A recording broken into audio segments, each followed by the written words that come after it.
This story comes from Curiosity 13. We'll call her Corey. One summer Saturday in 1988, Corey, her boyfriend Andy, his cousin Mark, and Mark's girlfriend Tracy were doing their usual quad riding in the mountains behind Andy's house. And just for a little background, Andy's family owned hundreds of acres, and that land had been in his family back to the early 1900s. All the parents are back at the main house, hanging out and playing cards, and this was pretty much business as usual for them back then. Now, on this particular weekend, Corey's quad isn't really running so hot. And since they don't really want to worry about having a quad break down on the trail, Corey just jumps on the back of Andy's quad. And about an hour or so into their ride, they decide to take a break at this spot a little bit off the trail that they'd already set up with some logs and stuff so they could just sit there and hang out for a while. And there's an open, clear sky with a nice, bright full moon that night. So they don't even need to bring any lights. And their eyes adjust to the dark pretty quickly. And the four kids are just sitting around having so much fun, just chatting and laughing and looking at the beautiful sky. When Tracy's face turns to a mask of fright and shock. She's looking straight behind Corey, and she starts to shake, and the tears well up in her eyes and stream down her face fast and furious. Corey stands up and walks over to her and asks, "What's wrong?" But Tracy is totally frozen in fear. Corey then turns around to look in the direction that Tracy is looking.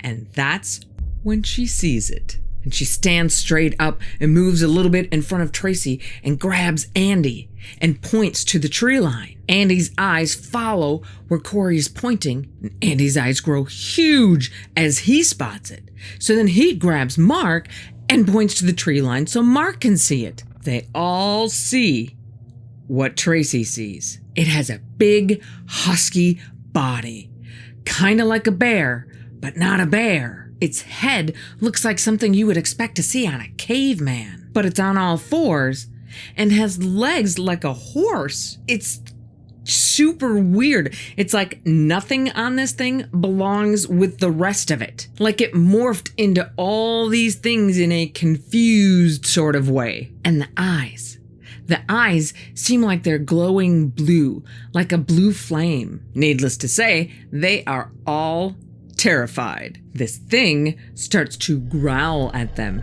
and slowly starts stepping forward. So all the kids start backing up, and Corey motions to Tracy not to run. As calmly and as quietly as she can, Corey tells Tracy, "Get back on your quad, put it in neutral, and start backing it up." Tracy gets going and starts making her way back down to a spot in the trail where she can just coast her way down. Meanwhile, the beast lunges at the other three kids and kind of starts walking toward them in almost like a territorial bluff kind of way. And Corey and Mark get on the two remaining quads. Andy grabs the rifle that he always keeps with him and fires a shot, both to try to scare the beast away and as a distress call. This is pre-cell phone days, so this was their way of letting their parents know, we have a problem. So as Corey and Mark are slowly making their way back down the hill on the quads, Andy is walking backwards, never taking his eye off of this creature that is still moving and stalking in their direction. Luckily, this thing's glowing blue eyes made it really easy for Andy to keep a bead on it. And as they make it about halfway down the trail, they meet up with Andy's dad and his uncle who'd been coming up the trail. And Tracy runs to them and basically just collapses at their feet. And they start trying to help Tracy, thinking she's got some kind of a medical issue, when Mark calls out to them, points up the trail, and tells them to look for the flaming blue eyes. Andy's uncle sees it first and trains his spotlight on the creature. And now they can see it clearly for the first time. And they are horrified at what they see. This creature now has no hair at all, and it looks like it's inside out. This is the nastiest thing that any of them has ever seen. They start shooting at it, and it bolts away fast. And they think they got it with at least one shot, but they all head back to the house for the night because it's too dark and too dangerous to go looking for it now. The next morning, they all, except Tracy, gather together and head back out onto the trail to go back to the spot where they shot at the thing the night before. And they look around for tracks or blood or anything that will give them a clue as to either what this thing was or where it came from. Strangely, they found nothing. No tracks, no blood.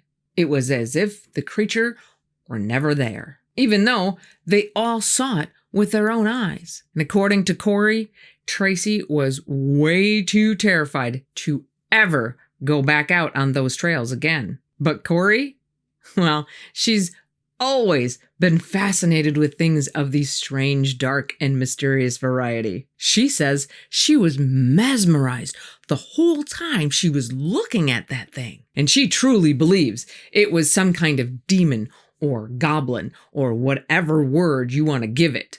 Corey, Andy, and Mark still go out on those trails regularly, just a little bit more mindful of their surroundings. But they never did see it again.